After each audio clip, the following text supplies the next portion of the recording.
Hey, evening, guys. How y'all doing? Good day today? Yeah?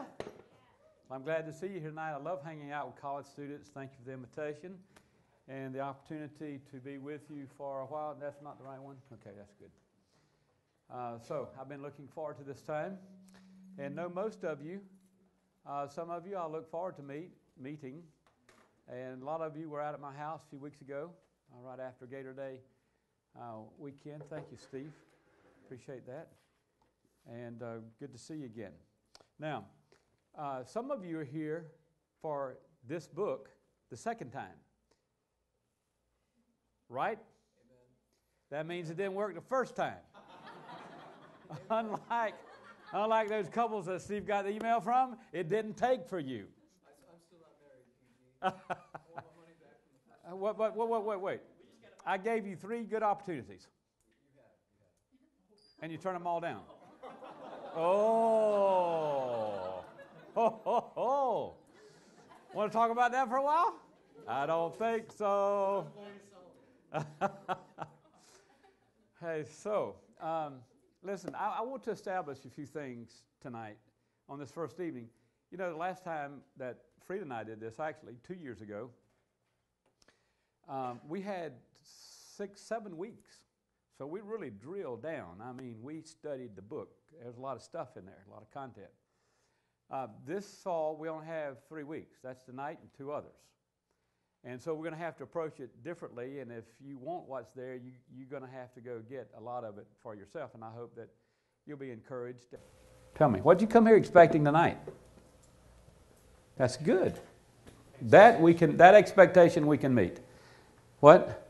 Existential look at the science of love and relationships through biblical standards. Wow, that's good. An existential look at love and relationships.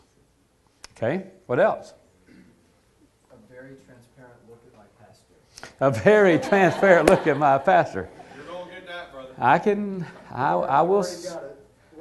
I will seek to do that. But it didn't have you the first time, Asa, so the second time I'm going to close down, man. Okay, that's legitimate, and I think it's important, and I'll explain that in a moment.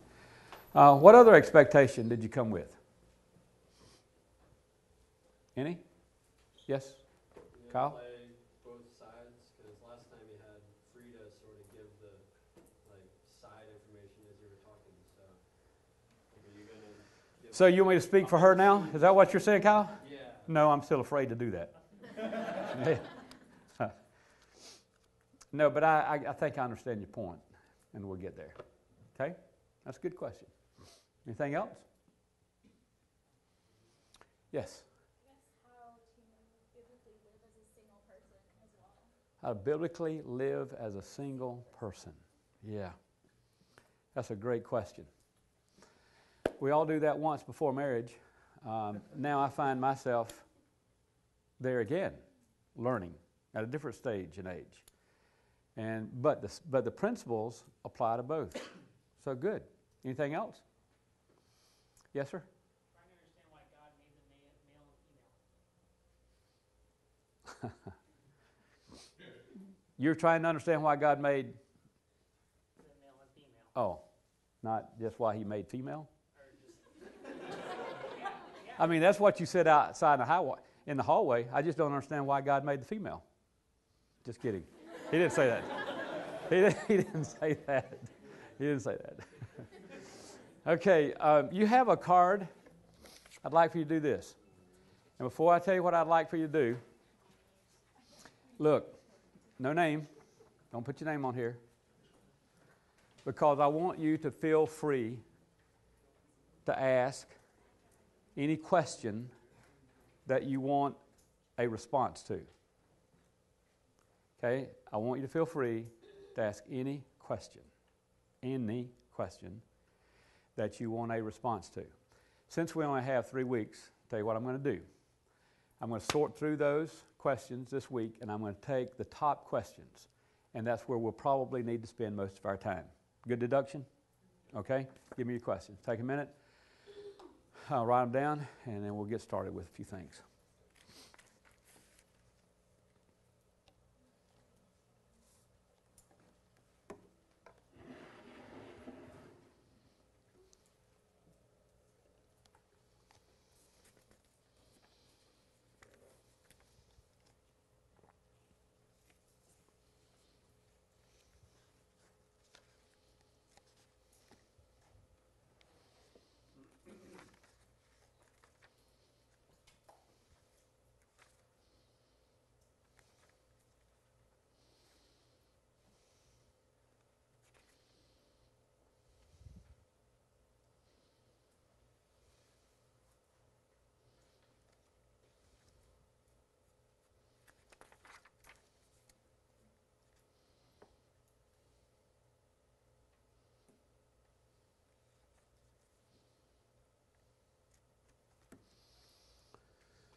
You know, I might have made a presumption.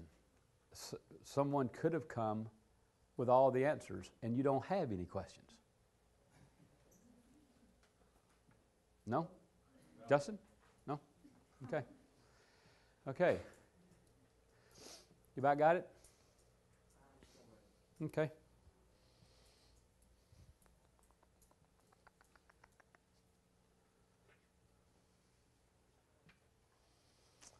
And I'll tell you what we'll do. We'll just hold your cards until the end.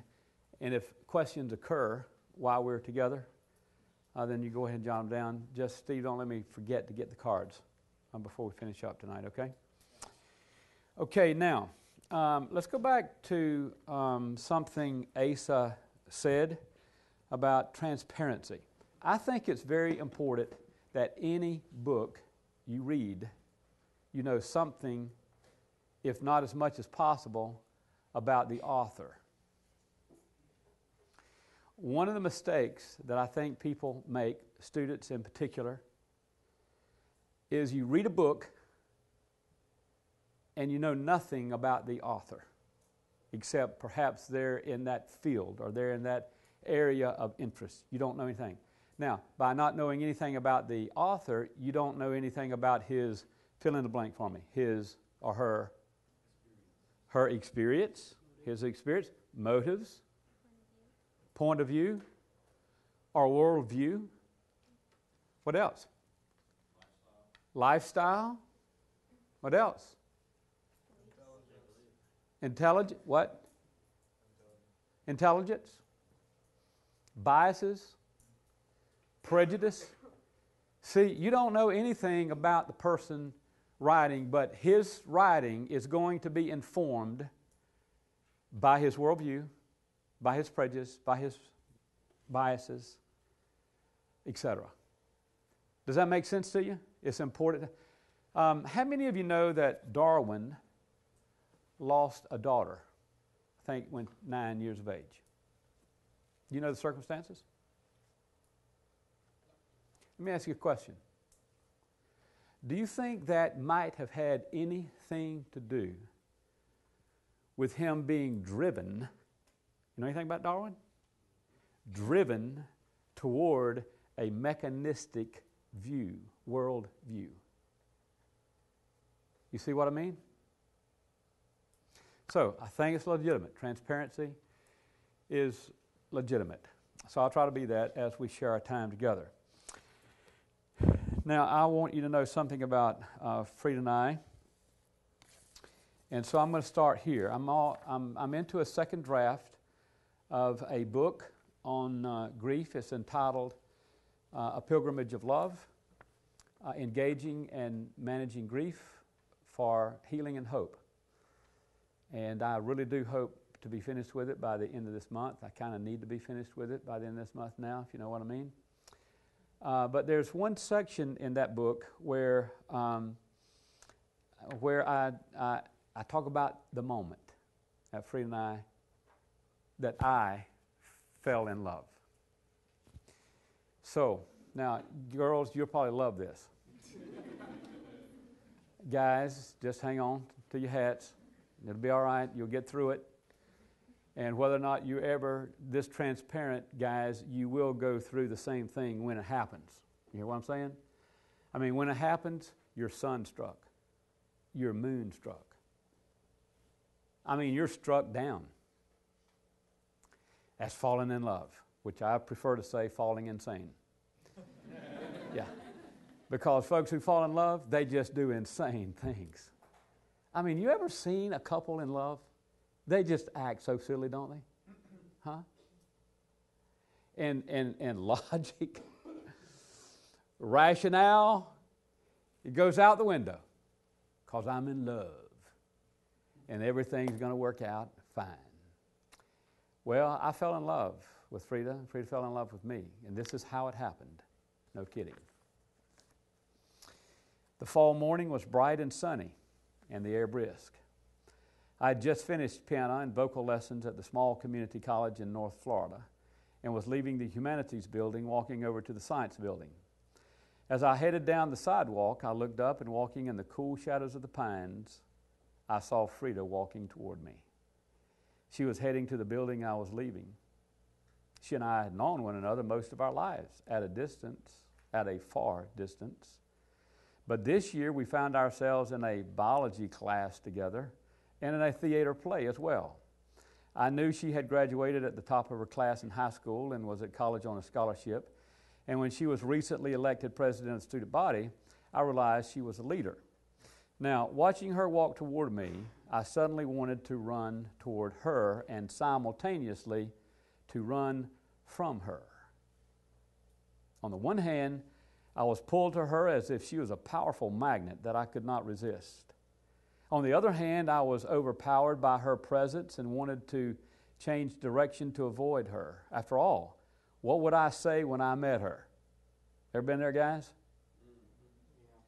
My heart was pounding, and I felt as if I had been, if my heart had been relocated to my throat. Wouldn't I stutter and stumble? And wouldn't she, with those big brown perceptive eyes, see through me and know that I was stunned by her beauty, her intellect, her status, and her character? Wouldn't she know that I had a secret fantasy, a secret longing that she would fall in love with me and become mine? Yes, she would know, and maybe say no. What an intimidating risk I felt. But she was coming, and we were about to meet head on. What then? I walked steadily toward her because I could do no other. The force of her presence overcame all other feelings at work within me. I didn't know then what I know now. That was a moment of destiny. As the distance narrowed between us, her face came into view. On her face was the smile that I would come to so love. It was a smile of acceptance, assurance, and anticipation. Another few steps and her eyes met mine.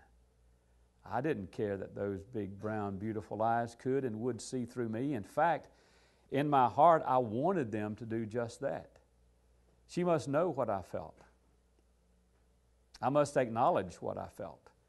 And in that moment, when she came into view, we both knew what we each felt for each other, and that was this. That was, in fact, our destiny. Frida was the wife of my youth. We married age 21, by the way. This was about age 20 when this happened. Maybe a little bit younger. We were married 39 wonderful years that were filled with opportunity, challenge, and change. 40 years later, that seemed to pass like that. 7 months after losing her, while on a boat deep in the jungles in the western Amazon basin in Brazil, I wrote these words. It's entitled, When She Came Into View. When she came into view that first day, I knew she was the one. What I saw was a lady, with the beauty of a rose in bloom. When she came into view that wedding day, I knew she was the right choice. What I saw was a bride, with the love of a lifetime in her eyes. When she came into view that special day with child in her arms, I knew she would be a strong one. What I saw was a mother, with a lifetime of nurture in her heart. When she came into view that later day, now with a bit of gray, what I saw was a dream of a lifetime come true. When she came into view that hard day, now with her soul away, what I saw was a legacy, one lasting forever. Love has lived, dreams have come true, now there's a future without you. When now she comes into view each new day, her love is here to stay. What I see is a gift of love and grace. Love lives on, dreams still come true, because I and others have been loved by you. With her by my side, dreams have come true. We have climbed the mountains, and we have crossed the seas. We've seen the sunrise and the sunset in 1,000 different places and 1,000 different colors. With her by my side, There was a thrill in my day, a peace in my night, and a bright hope in my tomorrow. Now, though she is gone, her love still lives on. Her love still lives on. When she came into view, my view changed forever. Now, that's how it happened. Happened as a college student, and it lasted a lifetime. One of your fears, it won't last a lifetime. Because either your parents busted or a friend of your parents busted. And you know that 50% of marriages don't make it. And you're afraid that'll never be your experience. That's why this book is so very important. It'll tell you, because really this book, my book, is rooted, it's an interpretation of the Song of Solomon and contemporary application. It's the Word of God in principle. Now, in the front of the book is the dedication, and here's what it says. It's dedicated, of course, to who? Frida. She became the wife of my youth through God's providential gift. How? I really believe marriage is to be of God. I really believe that God has a plan. I really believe God has a person. A providential gift. An intelligent companion, a loyal friend, a prudent guide, and a mother as giving and watchful of her children's interests as any child could hope to have. She has challenged my thinking, strengthened my weaknesses, sharpened my aim, and deepened my resolve. She has held fast in times of uncertainty and pain. She has seen the rainbow beyond the storm, and through thick and thin, she has pointed without faltering to the one who granted me such a gift of grace. That was Frida. Now, Frida was an educator. 25 years. She taught basically high school. 17 of those were over here at Buchholz High School. And it was after she was diagnosed and after the second stem cell transplant that actually she went back to the University of Florida, got her PhD, and taught as a adjunct professor before her health failed her again. So she loved teaching. You guys who were here when she was with me the time before, you just knew that, didn't you? She loved teaching and she loved her students. And the students knew that she loved them. And that, I believe, is a very important part of being an effective teacher. She appeared twice in Who's Who among American teachers. She was a vocalist. She was a pianist. She was a world traveler. There was one year that she took us through 6 countries with nothing but a map in hand. Now, any of you who've traveled without a GPS, you know that's, and I never questioned her navigation. And so that's something about who Frida was. Now, let's fast forward. Here I'm looking at the foreword. So we're going to fast forward about 35 years. Okay? Now, we're back on the college campus. It used to be Lake City Community College. Now it's Gateway Community College, or just Gateway College, I guess. So we went back there. I took her. I didn't tell her where we were going one day. I said, let's go. And so we went. And you can read about that entire experience. But about halfway through what was happening that afternoon, here's where I'm picking up. On our way to the gym, where we almost learned to square dance, she did, I didn't, we stopped and sat on a bench in the center of the beautiful campus. The tall pine trees gave shade, the breeze cooled us, and the sound of the wind through the pine trees was soothing. The birds sang, the squirrels chattered and scampered, and an owl was heard in the distance. What beauty and serenity surrounded us. Then I asked, how did your time here change you?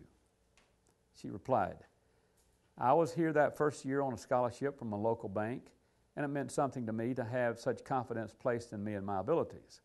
I also gained confidence after becoming president of the student body. It was not really something I wanted to do, but was a response to 2 male opponents who indicated I would be wasting my time to run against them. Now that gives you a little bit of insight into her personality, doesn't it? After being elected, I realized my leadership potential, and that was a defining moment. And of course, I began dating you while here. I responded, yes, and I have often wondered if that was in your best interest. And that's a true statement. I have. I've often wondered that. I wonder if your life could have been easier and more accomplished without me. Now listen to what she said. She laughed, and she said, maybe. Maybe. I mean, she acknowledged that. She said, maybe, but that wasn't God's plan. Now, what does that tell you? She became my wife by a conviction in her heart that it was the Lord's leadership for her. We walked toward the administration building. So, how did your time here influence your life, she asked me. It changed everything, I replied. With the unexpected loss of Mom, I lost my mom when I was 18 years old. She was 34. I understood that life, even when it is long, is short. So we need to make the most of every day. With the respect and confidence of a teacher, as a high school teacher, I became a serious academic student. And here on campus, you came into my life. My whole direction and life were changed while here. And I had not really thought that through until that moment. That is to say, that when I met Frida, that changed my life for all of life. And let me tell you something. When you meet the person you're going to marry, and you marry them, it's going to change your life for all of your life. Whether or not the marriage holds, it's going to change your life for all of your life. That's why it's such an important decision that you will be making. We walked back toward our Park Tahoe, talking about how quickly the years had passed. We decided to make a pit stop in the last building, and as I washed my hands and dried them, I looked up into the mirror. The question came out of nowhere, and it came with force, with a demand for accountability. What have you done with your life? There I stood in the bathroom, paper towel in hand, looking at the man in the mirror. My soul, it seemed, waited for an answer, or was it God? Now, I explain the answer to that in the book, and you can read it. But I want to pick up a sentence there toward the end. It says, I learned that life was not a problem to be solved, but an adventure to be lived. You know what? I deal with people every week of all ages that life is just a problem. They've lost that sense of adventure. I know college students. I know lots of college students. And as a college student, they see life more as a problem than they do as an adventure. You know what it has to do with?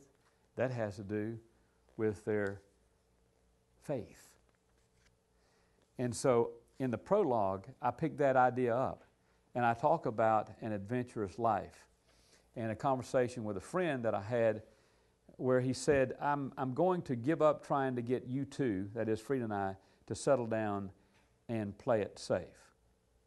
Another friend called while we were at dinner that afternoon in Colorado, actually, in Pagosa Springs, Colorado, and said, are you having fun yet? And I could say with confidence, every day is a party in a classroom. And that's still the way it is. That's the way it is. That's the way it was all of the years that Free and I were married. And in those last 10, it was particularly challenging. In the last 3, it was sorely challenging. But I'm telling you, and those of you who knew her, she never lost that every day is a party and a classroom. That is, every day is an opportunity for you to learn something significant, and every day is for you to enjoy. Have a good, adventurous life. Eleanor Roosevelt made this statement: do at least one thing that each day that scares you. How many of you do that? Don't raise your hand. I'm just asking you in your mind. How many of you do that? We run from that, don't we?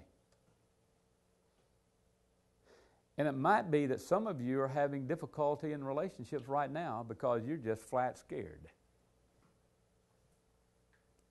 And rather than seeing this as an adventure, an opportunity to learn and have fun, you see it as a problem. And so you kind of back away from it. And that's where our faith comes in. That's where your faith comes in. Faith leads us to take risk. See, here's what I say. We make the decision, we take the action without fully knowing the consequences. When we do, we find life fuller and richer and ourselves stronger and better. A life of faith is so gallant and free, so promising, and delivers a blessing every time. What am I getting at? I'm getting at your faith. If your faith is real, it's going to be in every part of your life, in every relationship that you have, every decision you make. Your faith is going to inform your decisions, and it's going to empower your life. Now, that leads up to marriage. And here's what is said about marriage. What? Is time up? Who? Huh? How much time I have? Okay, good. Okay, so here's the deal. Marriage is one such risk, one such act of faith, with concurrent possibilities for adventure, discovery, fulfillment, and celebration. In marriage, we have the possibility of celebrating love and sex as it can be experienced in no other way. Love asks for everything we have, not some, not most, but everything. Love backs us into a corner. It seeks to rip from us our independence, our self-confidence. It probes our depths, working tirelessly to enlarge our hearts. It brings our best and worst into the light. It reveals us, no matter how painful, to ourselves and to others. And nowhere does love work more deeply, intensely, and with such resolve than in marriage. Marriage is about exposure. It's about truth. Truth about two people and between two people. In marriage, we're given the opportunity of knowing one other person as never before and the opportunity to be known. We're afraid of this. Yet, we long for it. Did you get it? We long for it, but we're afraid of it. We tingle when it happens. When the heart and soul of another mesh within our own, marriage is living with this glory. And at its best, it yields a spellbinding fascination. Marriage is romance matured. It is the most powerful and sometimes painful catalyst for change within us. It has power to change the course of life. That is why there is nothing worse in this world than a bad marriage, and at the same time, nothing better than a good marriage. But it's risky business. Sex is the handiwork of love and the tool of marriage. Making love is the play of the child within us, while it is the joy of the mature.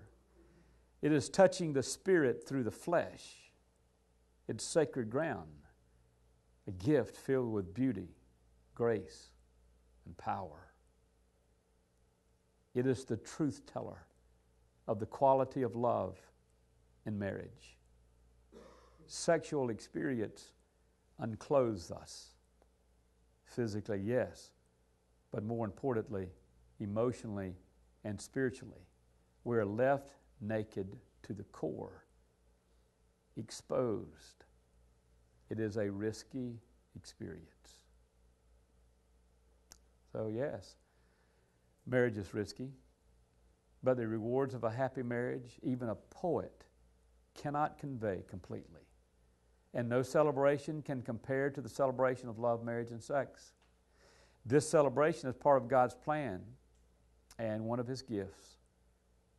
And in no document, no experience can we find the wisdom and guidance needed, nor a more beautiful portrait of the celebration of love, marriage, and sex more clearly conveyed than in the Song of Solomon. And it is done with such passion and reverence. A simple, practical, relevant expression of this truth is the goal and hope of these pages. And that's the goal and the hope of our time here over the next couple of weeks. You know, one of the reasons why marriages fail is because we have lost the sacredness of relationship. We've lost the sacredness of the marriage relationship. We have made the most beautiful, powerful gift that God has given us. That is an expression of love. That is sex. And we have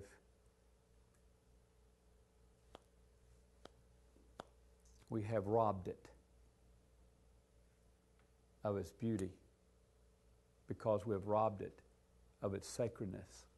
And by robbing of its sacredness, we have robbed it of its power. And thus, instead of becoming a means toward maturing in love, it becomes a means of manipulating and using and abusing persons and personhood. And I hope that, you know, when we finish these few weeks, I hope if nothing else, you just have a fresh sense of the power and the mystery of love. Because that's what marriage is all about. And I know that is what some of you, you know, you're hoping for the kind of falling in love experience that I described. And that was ours. And the marriage, over that period of time, it was wonderful. But let me tell you something. It was a crucible. Did you hear what I just read to you? It was a crucible. Two persons becoming one. There's no easy way to do that. And every marriage has a problem, has problems. You know how I know that? Because if you're married, you got a problem. Now, there's good marriages and there's bad marriages.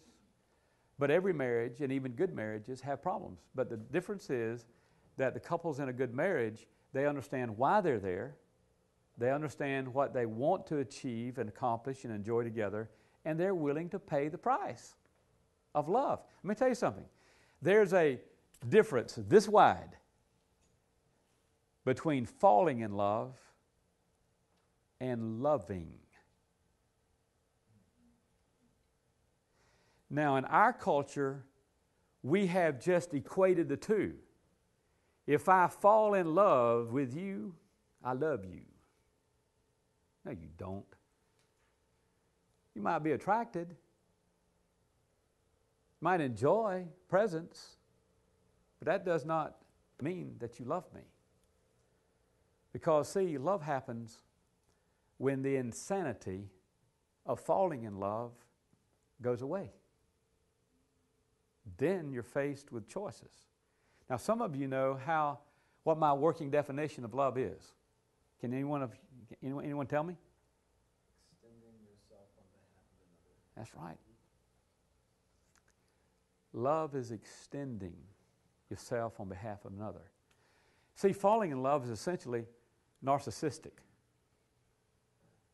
What is that? What's a synonym for narcissistic? Selfish. Falling in love is essentially selfish. It's about self. It's about all those wonderful feelings I have. Now, I don't want to say that it's of no value. It certainly is. I think God uses us. We're made up like that. He uses that to create attraction. He uses that to lead us to commitments. I'm simply saying falling in love and loving are two different things. Falling in love has to do with prior to marriage and dating and making good decisions in that, and doing acts of love has to do with marriage. So I want you to know that what you read in this book, I want you to know how it happened with Frida and I when we fell in love, and it really was true. That moment was a moment of destiny. It was. It changed our lives forever. However, if we had not discovered the meaning of love and had made one decision after another that is in the best interest of the other, then we would not have enjoyed what we have over these years. Now, I'll tell you something. I'll tell you two things, and I'll close. Now, I want you to hear Frida sing a song, and then I'm going to give you an invitation. Here's a couple things I want you to know. Do all your thinking before you fall in love. Okay, you need to write that one down. Man, that's genius. That's good. That's good. Do all your thinking before you fall in love. Because after you fall in love, you're going to do very little thinking for a while. And right there is where a lot of very serious mistakes are made. Okay? Second thing I want to say to you is this. Every relationship in your life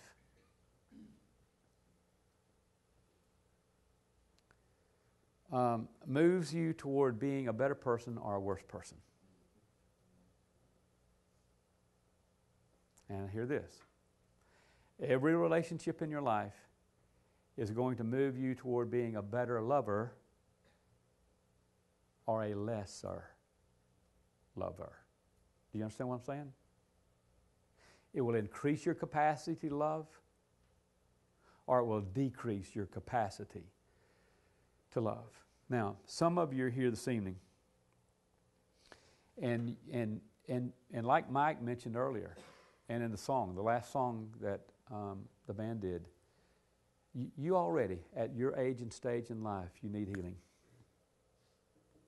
And there are things, if it's not healed, it's going to continue to affect your life and affect your relationships. For some of you, that might be divorced parents, whenever that occurred in your life. There's a brokenness that remains. For some of you, that could have been a romantic relationship. You thought it was the one, but in the end, he or she didn't. And your heart was broken. Now, that heart can be healed in a healthy way, or that heart can be scarred over in an unhealthy way. And some of you have had friendships in your life, perhaps, that you thought would be a loyal friend all of your life, only to discover betrayal, disloyalty. And it's made you a little bit suspicious of all relationships.